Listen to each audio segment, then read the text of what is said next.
G'day, this is my review of the Poco F3.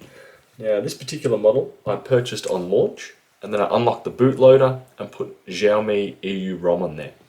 And if you're not sure what the EU ROM is, basically it's a Chinese developer ROM that gets modified to work on pretty much all models of Xiaomi phones and Poco phones. And that usually entails a whole bunch of features you wouldn't normally get.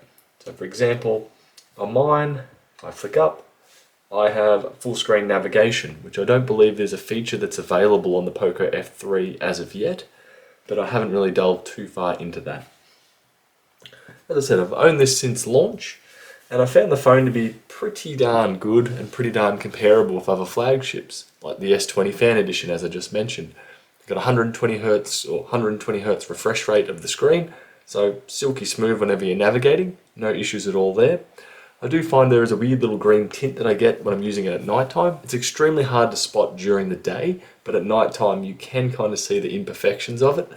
Kind of reminds me of just staring up into space. You just get these weird green dots in the kind of streaky lines. It's hard to explain. I probably won't be able to capture any of that on footage, but if you do a bit of Googling, you'll probably come across it, but I don't really see it being that much of an issue. Find the back of it, typically it lives perfectly fine in its plastic case that comes from the factory. It does have a neat little Type-C cover here, so that is handy. But if you do use it naked, you're going to get a lot of fingerprints on this back. It's very smeary, very easy to get thumbprints, smears. You're going to be wiping it every minute of the day, every time you pull it out of your pocket. I find that the audio quality of it very loud. Yeah, brilliant. Pretty much walk around the house playing YouTube, playing music, podcasts, and it plays perfectly fine out of the stereo speakers. One speaker at the bottom, one speaker at the top. I do find that during phone calls though, the speakers at the top, being the two dots here, I find that I've usually got it tilted up towards my head, to my ear, and that makes it a little bit louder for me to hear. What else about it? The haptic engine on it, they try to spruik it as some fancy 3-axis touch or haptic engine. I find that I mostly disable it. Personally, I could live without it. It doesn't feel amazing to touch. The vibrating motor is no good at all, I reckon. Cameras on it, the camera quality is pretty darn brilliant. 48 megapixel, pretty much comparable with many other Xiaomi phones, and especially other Chinese phones. I wouldn't say it's on the same level as a Pixel phone, but if you're someone that just takes the odd photo and don't think too much about it, you're probably going to be perfectly happy with that.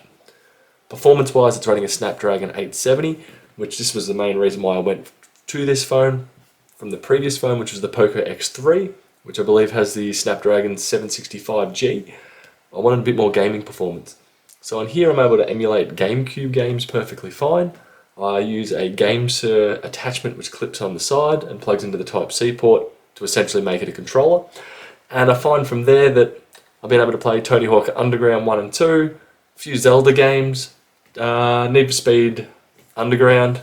It plays it perfectly acceptable. Any basically stock Android games, it plays them just fine as well. And regarding battery life, it's got a 4520 milliamp hour battery in here. So it is a little bit of a chunky phone, but if you're used to modern phones, that's expected. And that battery life typically gets me anywhere between probably a day to a day and 3/4, depending on what I'm doing. If I'm playing games on there, it's going to drain it flat out. If all I'm doing is just basically jumping on social media for 5 minutes at a time, it's going to last me a couple of days just fine. The charging element of it's pretty darn good as well. I find that if I stick it on charge on my quick charger, usually it's fully charged within anywhere from about half an hour to an hour, depending on the battery life. But if I plug it in and leave it, it draws that power straight into that battery and away it's ready to go from there. So with a slight little modification of changing the ROM that's on here, it's been a perfectly good phone, been extremely happy with it for the price that I've paid of it, which I'm pretty sure at the time was around about 450 Australian dollars. This is the 6GB/128 gig model.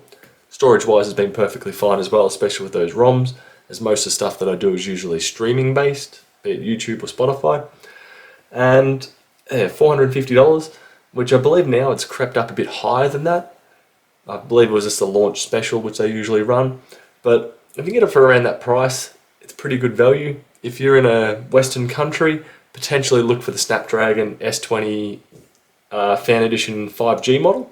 Don't get the 4G model, as that's using the Exynos chip, where the 5G version's using the Snapdragon, so you usually get better performance and battery life. If they're side by side, I'd probably steer towards the Samsung over the Poco, purely because of brand recognition and potential updates down the line. But both overall, those two phones have an extremely good quality to them, so definitely worthwhile getting whatever one you can access at the cheaper price.